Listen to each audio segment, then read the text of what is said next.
Mortgage rates just hit a critical 6.26%, but don't cheer yet. This unexpected drop happened in the same week the Federal Reserve delivered a pivotal rate cut, leading to a massive spike in market volatility. For real estate investing professionals, the question isn't if the housing market in 2026 forecast is changing, but how fast you can adapt. This week was defined by an emotional roller coaster, driven by the three biggest economic data points. And if you miss the takeaways, you will be left behind.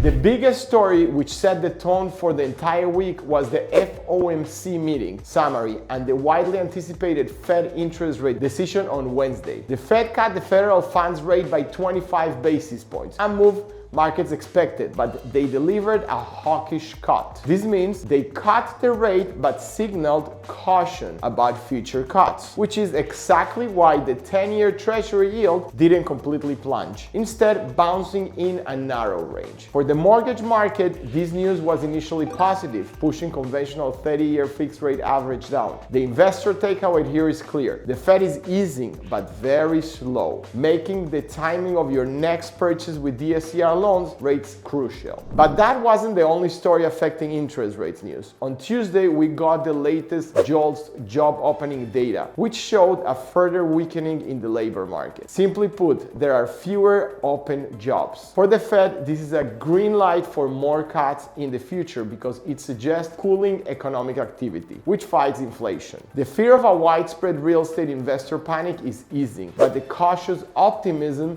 is why the mortgage rates today are still only slightly lower. Smart investors looking at rental properties cash flow should see this as a sign that rates have more room to fall, but not immediately. It validates our strategy. Look for deals now while rates are off their peak and plan to refi later when those big cuts materialize. The confluence of the Fed's hawkish tone and the weak jobs data kept the market from fully breaking out, which is why we are still talking about the possibility of a housing market crash warning. This tug of war is precisely what makes creative financing real estate options like DSCR loans more relevant than ever. Investors using these loans aren't hampered by the same strict debt-to-income rules as conventional buyers, allowing them to scale their portfolios quickly. My advice on the ground remains consistent. Rates are better, but market volatility is high. Lock versus float strategies need to be tight. If you have an acceptable deal, you should be moving now to secure the better terms and beat the flood of sidelines buyers waiting for the 30-year fixed rate to hit 5.5%. Rates recap block.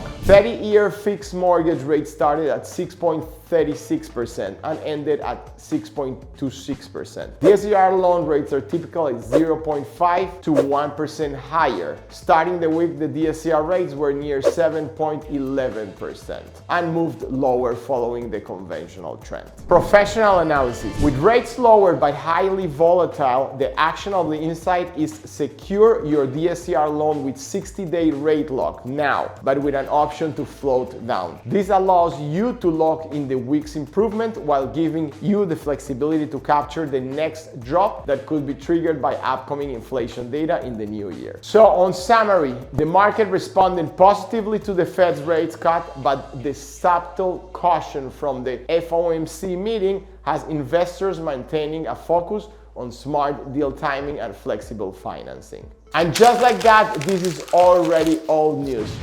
Thanks for watching. If you found this video helpful, give it a like and subscribe for more expert insight on real estate investing. If you are ready to take the next step or have questions, call or text me at 718-300-3503. I am here to help you understand the market, find smart loan options, and turn today's challenges into tomorrow's cash flow. If you want to learn how to use financing to grow your portfolio, check out my DSCR loan tips and tricks playlist. Inside, you'll find powerful strategies, lender insights, and real-world tips to help you close more deals and maximize your cash flow.